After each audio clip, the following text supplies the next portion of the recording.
مشاعرك سبب تصرفاتك وسلوكك. ازاي ان انا اكتشف ان انا عندي مشاعر خوف هي ورا التصرف والسلوك اللي بيصدر مني؟ اول حاجه عندك المماطله والتسويف. لو انت من الناس اللي بيقعد كل شويه ياجل حاجه مهمه بالنسبه له، ده معناه ان في مشاعر خوف هي اللي بتحركك وهي اللي بتخليك تاجل وتعمل تسويف في حياتك.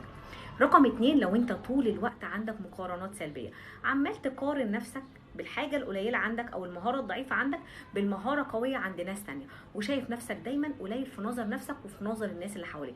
المقارنات السلبيه السامه دليل ان وراها مشاعر مخفيه جواك اسمها مشاعر الخوف.